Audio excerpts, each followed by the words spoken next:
Heavenly Father, thank you for the opportunity to be together again and to study your word together. Today we are looking at a very sensitive issue, an issue that needs to be clarified to us through your word.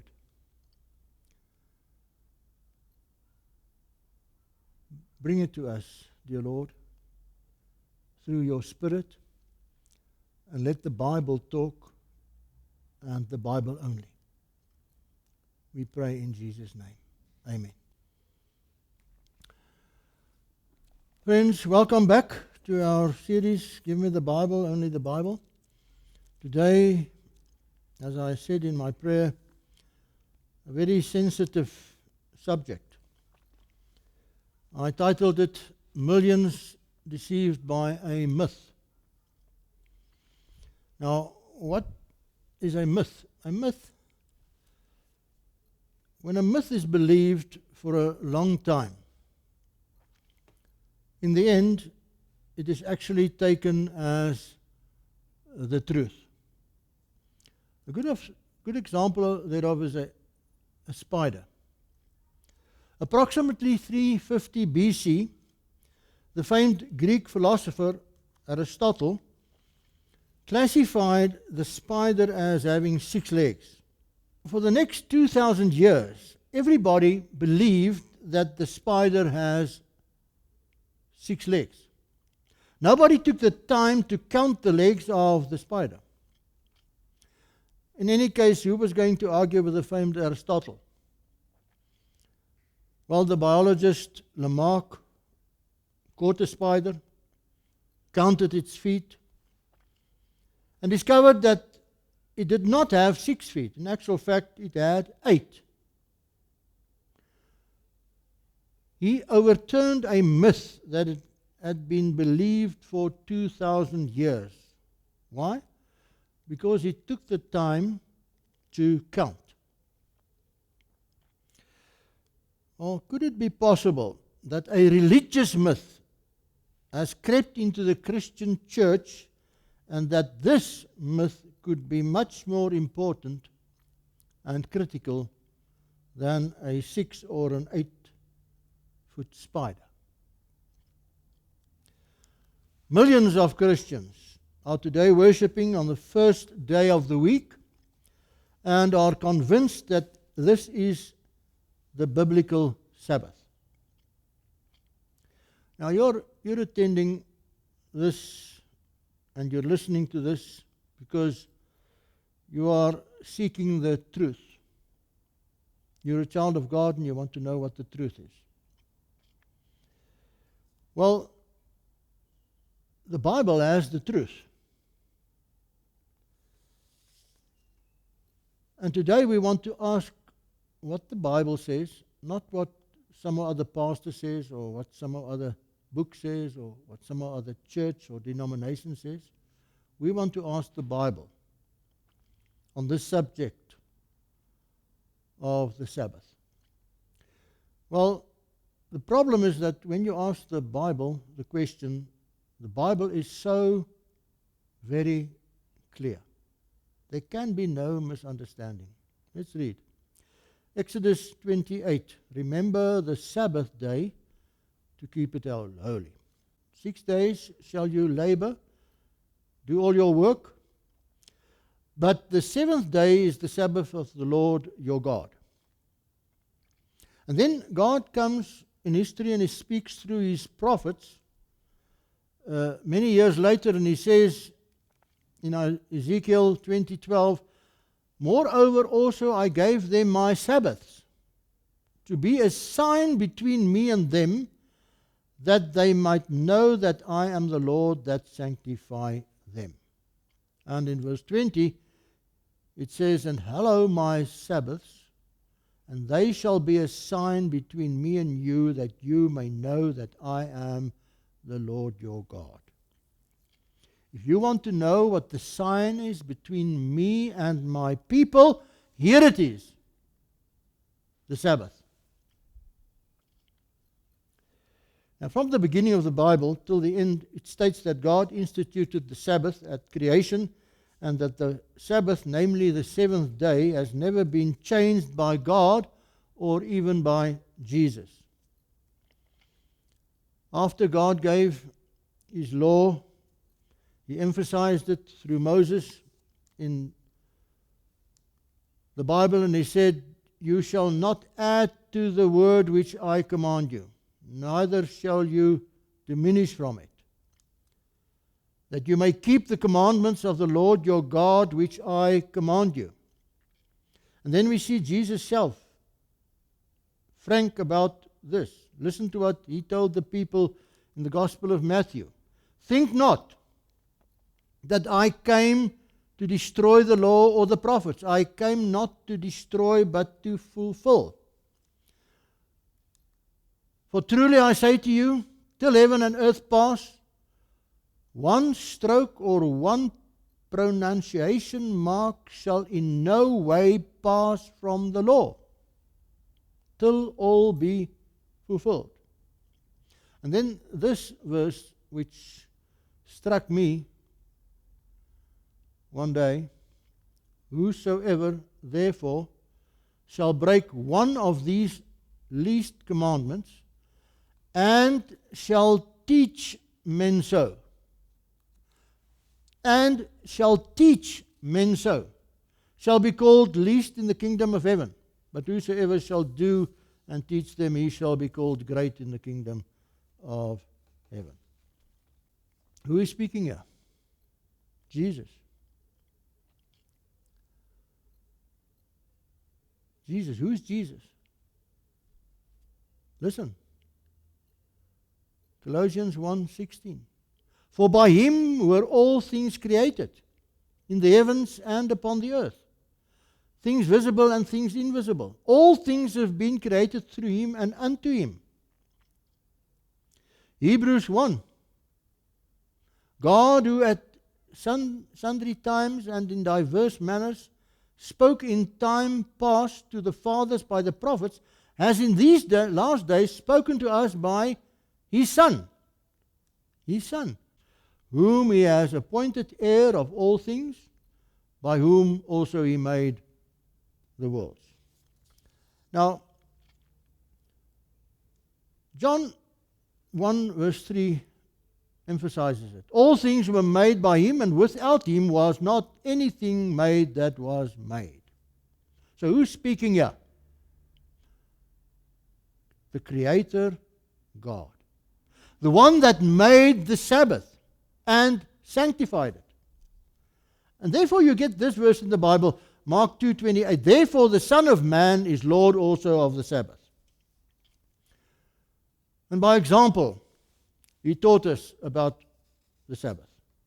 Luke 4:16, "And He came to Nazareth, where He had been brought up, and as His custom was, He went into the synagogue on Sabbath day and stood up for to read." He not only kept the Sabbath Himself, He also encouraged His disciples to keep it long after He ascended to heaven. He was talking to them about the destruction of Jerusalem that would take place 40 years onwards and in the future in 70 AD, and He encourages them by saying, when you see that happening, pray that your flight be not in the winter, neither on the Sabbath day. Now the question, which day is the Sabbath day? Well, even if we only had the Bible as our reference, we would in actual fact be able to get the answer. Let's read it again. In the Gospel of Luke, chapter 23, verse 54, it states, "And it was the day of the preparation, and the Sabbath drew on." The day of the crucifixion, they called it the day of the preparation, the day before the Sabbath. And the woman who had come with Him out of Galilee followed after and beheld the tomb and how His body was laid. And they returned and prepared spices and ointments. And on the Sabbath they rested according to the commandment. And then we read in Luke 24:1, but on the first day of the week, at early dawn, they came unto the tomb, bringing the spices which they had prepared. So, what happened here? Friday, which they called the day of preparation. Jesus is crucified. Saturday, Sabbath. Jesus rests in the grave. And Sunday, the first day of the week, Jesus rises from the grave. And then we observe the apostles, all keeping the Sabbath for years on end in the early church. When we read the book of Acts, you get more than 80 references of the apostles keeping the Sabbath of rest every week. Paul and his fellow apostles in Antioch, we read in Acts 13:14, and they went into the synagogue on the Sabbath day and sat down. And verse 42, and as they went out, they asked that these words would be spoken to them the next Sabbath. That's the heathen. And the next Sabbath, almost the whole city was gathered together to hear the word of God. And then Paul himself, in Acts 18:4, and he reasoned in the synagogue every Sabbath, and persuaded Jews and Greeks. Nowhere in the whole Bible you will find any reference of the fact that the seventh-day Sabbath was changed to the first-day Sunday. And as a matter of fact, I'm prepared to give anyone, actually whatever you may ask, I'll try my best to really give it to you. If you could only give me but only one reference, verse in the Bible stating that we are obliged to keep the first day of the week holy. Only one text I'm asking. That Sunday is the day that God set aside for his people to worship him. Now, how can I be so frank and promise you something like this? Well, dear friends, because the work has already been done. Listen for a while what the churches of the world says about the Sabbath and the Sunday. It's quite remarkable. Here's the Presbyterians. The Christian Sabbath Sunday is not in the scriptures and was not by the primitive church called the Sabbath. There's the reference. Here's the Baptists. There was and is a commandment to keep holy the Sabbath day, but that Sabbath was not Sunday. What about the Methodists? It's true, there is no positive command for keeping holy the first day of the week. And the Lutherans? Well, they say the observance of the Lord's Day, Sunday, is founded not on any command of God, but on the authority of the church. The Congregationalists, listen to what they are saying. It's clear that however rigidly or devoutly we may spend Sunday, we are not keeping the Sabbath. So it doesn't matter how devoutly you may spend the Sunday, you are not keeping the Sabbath. That's what they say. There is not a single sentence in the New Testament to suggest that we incur any penalty by violating the supposed sanctity of Sunday. And now, the Roman Catholics, they are really frank about this. The Sabbath was Saturday, not Sunday. The church altered the observance of the Sabbath to the observance of Sunday. And then they talk to this Protestant mind. They say, Protestants must be rather puzzled by the keeping of Sunday when God distinctly said, keep holy the Sabbath day. The word Sunday does not come anywhere in the Bible. So without knowing it, they, the Protestants, are obeying the authority of the Catholic Church. That's quite frank. Right into your face, isn't it? You may read the Bible from Genesis to Revelation. You will not find a single line authorizing the sanctification of Sunday. The scriptures enforce the religious observance of Saturday, a day we never sanctify. So there you are. If the Bible is the only guide for the Christian, then the Seventh-day Adventist is right observing the Saturday. Still the Roman Catholic Church. But since Saturday, not Sunday, is specified in the Bible, isn't it curious? Isn't it curious that non-Catholics who profess to take their religion directly from the Bible and not the church observe Sunday instead of Saturday? How is it that they say they profess that they take their religion directly from the Bible and then they keep Sunday instead of Saturday? How does that work? That's what they are asking. That observance remains as a reminder. Listen what they are saying. As a reminder of the mother church from which the non-Catholic sects broke away. Like a boy running away from home but still carrying in his pocket a picture of his mother or a lock of her hair. Something to think about. The Church of England. Who are they? The Anglican Church, Church of England.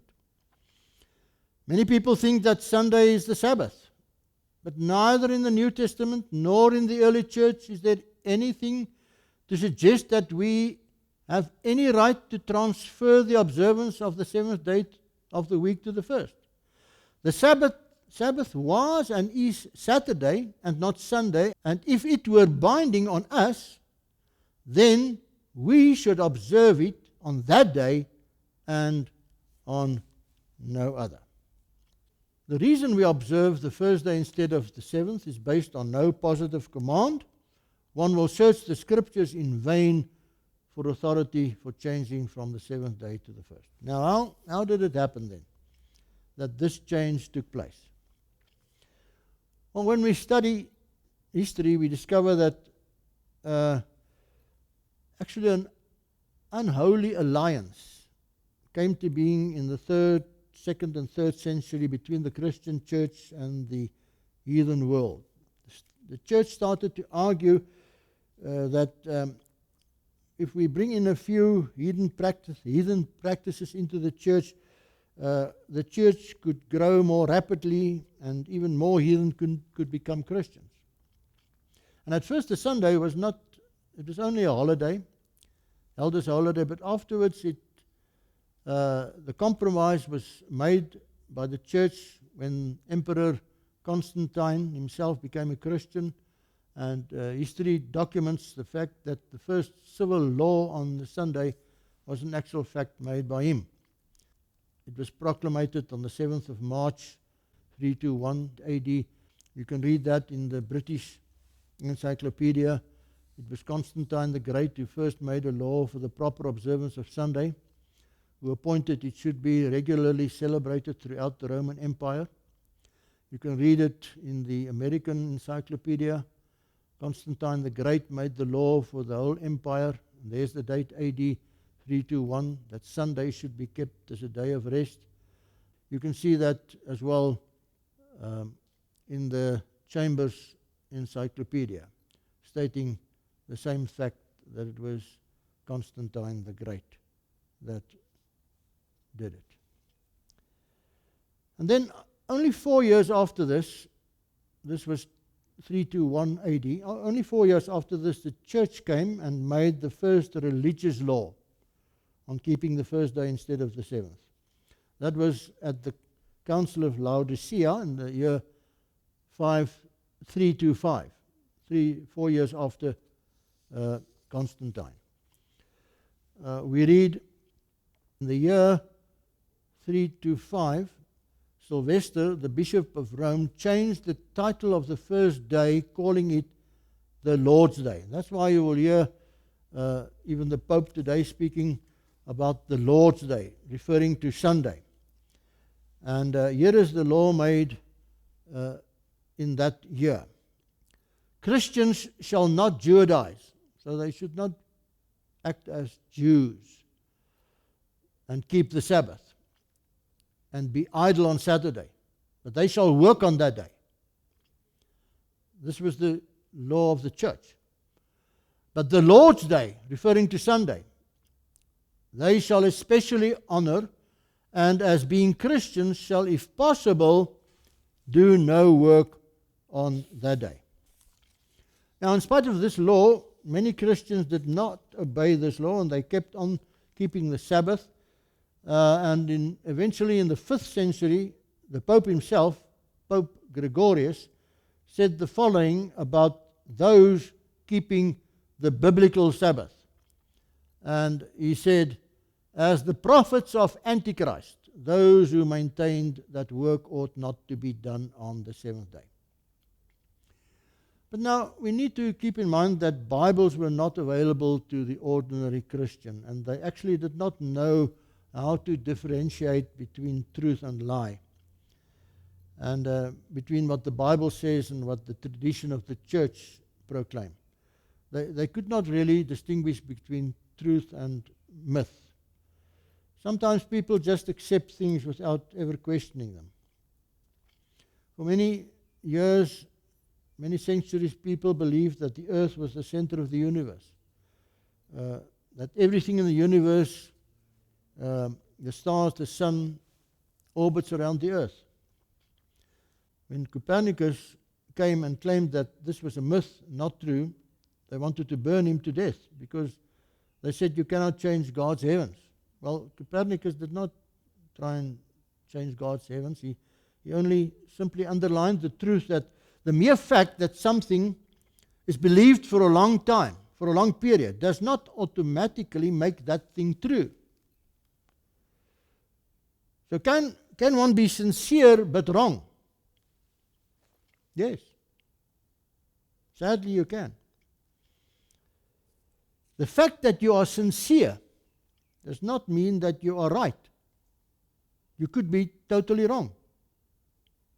Make sure that you are sincere and right. Listen to this statement in the Catechism of the Catholic Church. Which day is the Sabbath day? Answer: Saturday is the Sabbath day. Why do we observe Sunday instead of Saturday? Answer: because the Catholic Church transferred the solemnity from Saturday to Sunday. Now, this is quite frank. And this change was made at the Council of Laodicea. This comes from the power that the church bestowed upon itself, and eventually documented the fact after the Reformation at the Council of Trent, which was organized just after the Reformation and which kept on for 17 years, just with one point on the agenda. After Luther stood there and said, "So help me God, I cannot change my mind," this council had to crush the Reformation that was started by Martin Luther. And he said, "Give me the Bible, only the Bible. Here I stand, I cannot do otherwise, so help me God." Now listen to the motion accepted at this historical Council of Trent that sat from 1545 right through to 1562. Finally, they had to answer the question between tradition or the Bible. Does the Bible stand above tradition or not? Finally, at the last opening on the 18th of January 1562, all hesitation was set aside. The Archbishop of Reggio made a speech in which he openly declared that tradition stood above Scripture. And there you have it, my dear friends. Tradition stood above Scripture. Now, what does the Bible say? Matthew 15:3. And he answered and said to them, why do you also transgress the commandment of God because of your tradition? Your tradition. But in vain do you worship me, teaching as their doctrines the commandments of men. In other words, dear friends, this is not just a matter of days. This is a question of who is my master. It's a question of obedience to my Savior. Listen to a few modern statements of the Catholic Church in their encyclopedia. It was the Catholic Church that decided Sunday should be the day of worship for Christians in honor of the resurrection. And now I must admit, this was also my view for many years in my life. We keep the Sunday because of the fact that Jesus rose on the first day of the week in honor of his resurrection. But nowhere is that found in the Bible. As a matter of fact, there is a monument for the resurrection, as the seventh day is the monument for the Sabbath, and showing us back to creation. But that monument for the resurrection is not Sunday. We will still get to it. Listen to these frank statements by the Catholic Church. Sunday is our mark of authority. The Church is above the Bible. And this transference of the Sabbath observance is proof of that fact. Right into your face. The Sabbath was changed from Saturday to Sunday, not from any directions noted in the Scriptures, but from the Church's sense of its own power. People who think that the Bible, the Scriptures, should be the sole authority, should logically become Seventh-day Adventists and keep Saturday holy. Can you still remember what Daniel prophesied? He said, he shall speak great words against the Most High, shall wear out the saints of the Most High, and he shall think to change the times and the law. What a prophecy. Did he change the law? Which can here only mean God's law. Yes, he did. Have a look at how this law has been changed. The first commandment, thou shalt not have any other gods before me. Second commandment, listen carefully, thou shalt not take the name of the Lord thy God in vain. Now, what is the second commandment? The second commandment is Exodus 24, you shall not make to you any graven image, or any likeness, or anything that is in heaven above, or that is in the earth beneath, or that is in the water under the earth. You shall not bow down before them, nor serve them, for I, the Lord your God, is a jealous God, visiting the iniquity of the fathers on the children to the third and the fourth generation of them that hate me. Where is that law? Where is that second commandment? It's gone. It's not there. Taken out. Why? Because they do make grave images, and they do bow before them and worship them.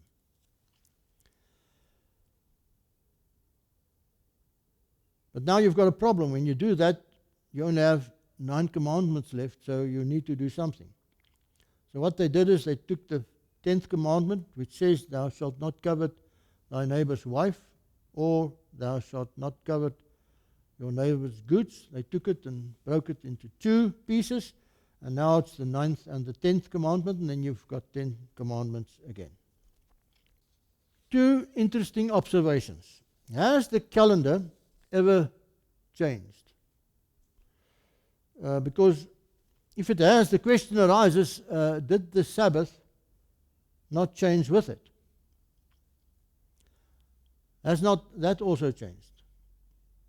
Well, the fact of the matter is the calendar was in fact changed, and by no one else than Pope Gregorius.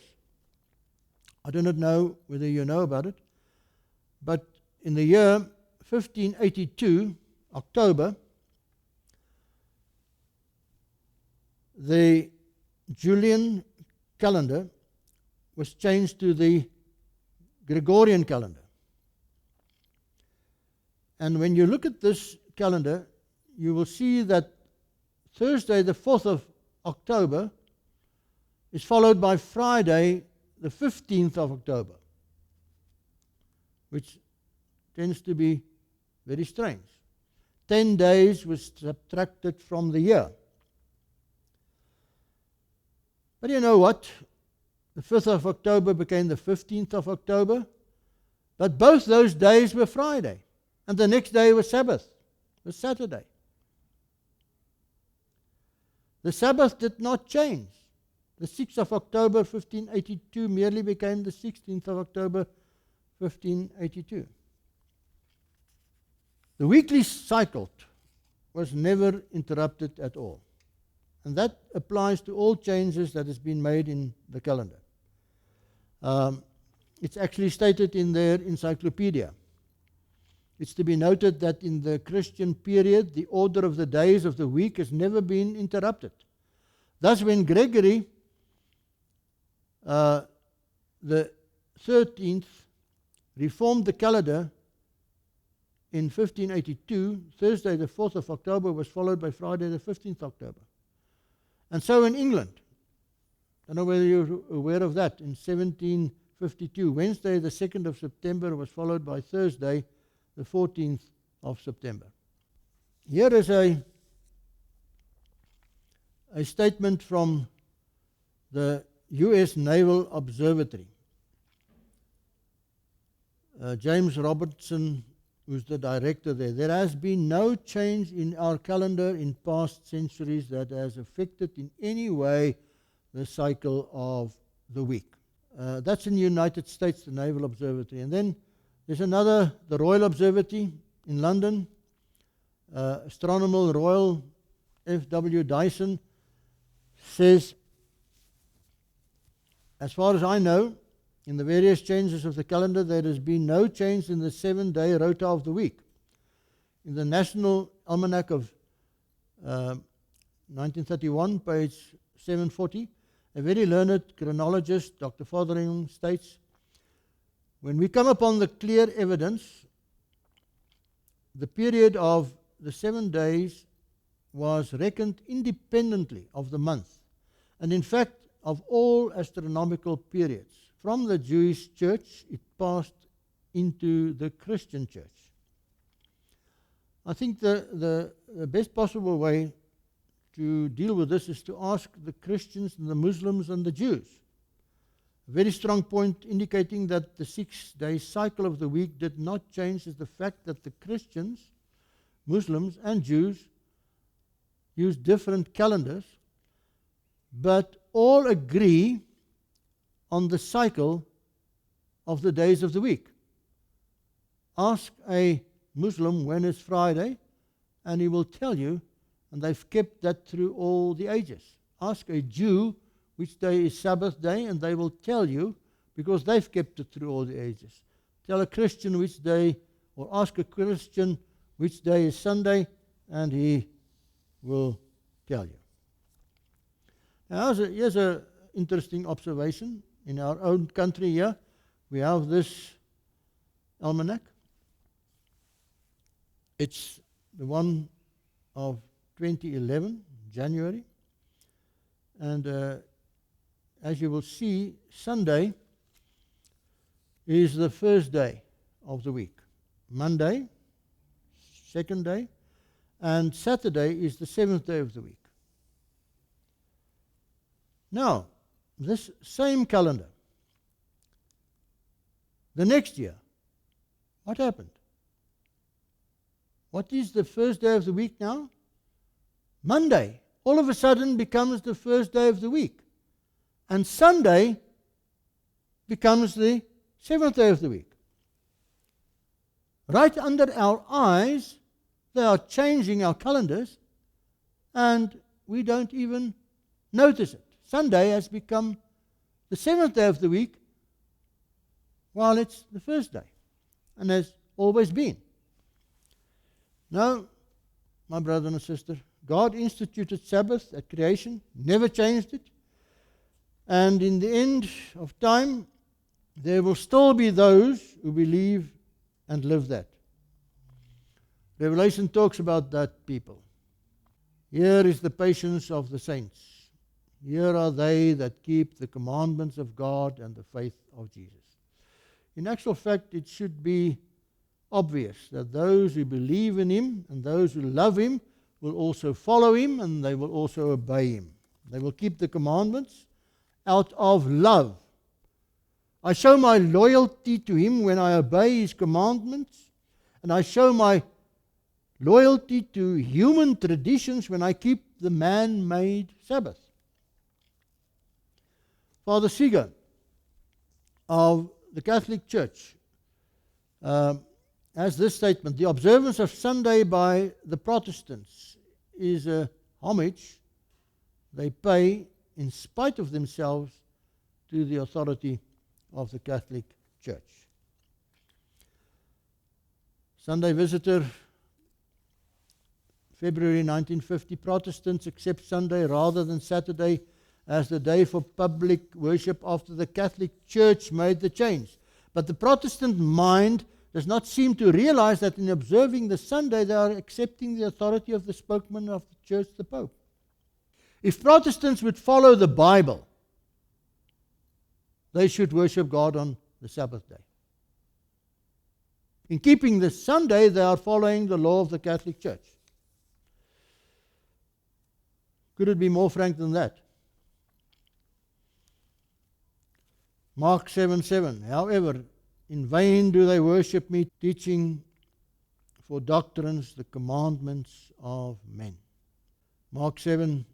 And he said to them, full well, you reject the commandment of God that you may keep your own tradition.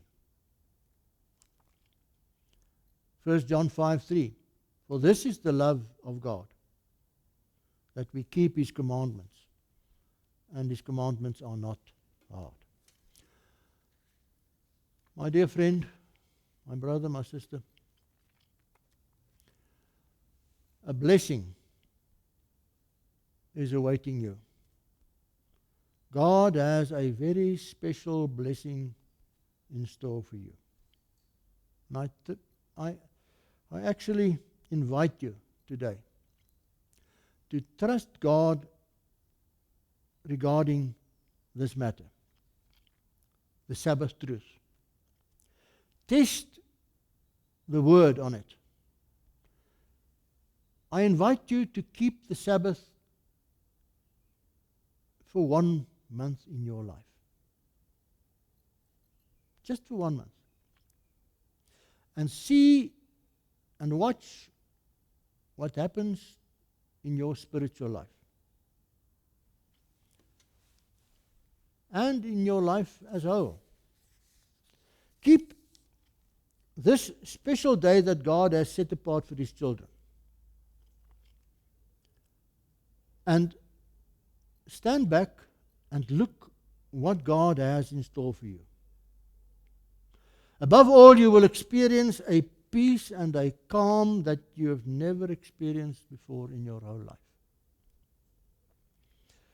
When is the Sabbath?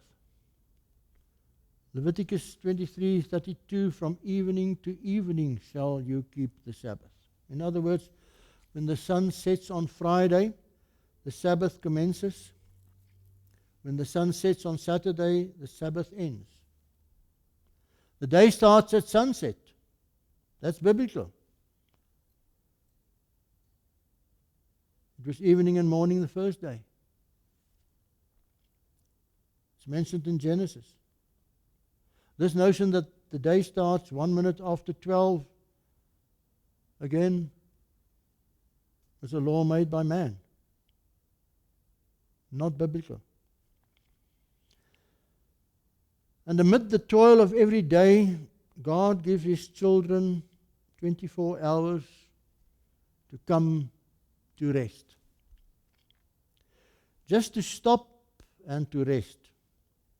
And He invites you to spend this day with Him, with your family, with your wife, with your husband, with your children, with your other family in God, and of course with His Word, the Bible. And it's a wonderful privilege to spend one day a week with your Creator. Listen to this verse in Revelation 14:11. It's part of the three angels' message. And it's saying something very significant. And they have no rest day and night, they that worship the beast and his image. What is his image? Well, He's told us. It's Sunday. What does the three angels' message say? They have no rest. Day and night. They just keep on. Because Sunday has become a day of shopping, a day of sport. It's not kept holy anymore. So they have no rest. They that worship the beast and his image. Listen to these special words in the Bible. Isaiah 58:13. If you turn away your foot from the Sabbath, from doing your pleasure on my holy day, and call the Sabbath a delight, the holy of the Lord, honorable, and shall honor Him, not doing your own ways. You know what your own ways are. Not finding your own pleasure. You know what your own pleasures are. Not speaking your own words. Then shall you delight yourself in the Lord, and I will cause you to ride on the high places of the earth, and feed you with the heritage of Jacob your father, for the mouth of the Lord has spoken it. My brother, my sister, my dear friend, do you want to ride on the high places of the earth? Do you want to? Here is the promise of God. Here it is. Take it.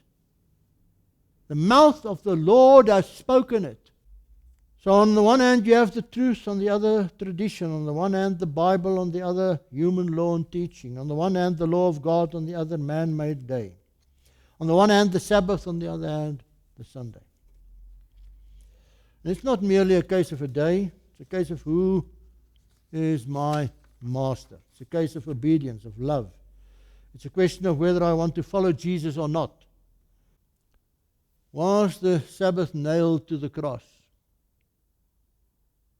We'll have a lecture on that. Was the Sabbath nailed to the cross? Well, let's read. Isaiah 66:22. And as for the new heavens and the new earth, which I will make, shall remain before me, said the Lord, so shall your seed and your name remain. And it shall come to pass that from one new moon to another, and from one Sabbath to another, shall all flesh come to worship before me, said the Lord. From Sabbath to Sabbath on the new earth. From Sabbath to Sabbath in the new Jerusalem. We will all go from our home in the new earth up to the new Jerusalem to worship God on the Sabbath. There we are going to keep it. Well, my brother, my sister, my dear friend, if that's the case, if we are going to keep the Sabbath on the new earth, why don't we start here? And that's why Jesus said, not everyone that said to me, Lord, Lord, shall enter into the kingdom of heaven, but he that does the will of my Father which is in heaven. For Jesus, the important thing is not whether you say that you know Him, but that you do what the Father wants you to do. that you obey His word, that you obey Him out of love. If you love me, keep my commandments. Now, you love Him. That's why you're here. If you did not love Him, you would not have been here. You would have stayed away. You must love Him. Now, if He comes to you today and He says, but this is my Sabbath. This is my day, the Sabbath. And the beast comes and says, but this is my day, the Sunday. Both cannot be correct. One is wrong. Which one? Which one? Are we aware of the strong drive today to get to the point where Sunday legislation will be instituted in the Christian countries? The Pope, when he came out, Pope Benedict, the first words he said was called for Sundays to be kept holy. And America jumped up and started the Ten Commandments Day, and it's been kept since 2006. Reinstating the Ten Commandments in America. But my brother and sister, those 10 commandments reinstated there says Sunday is the day of worship.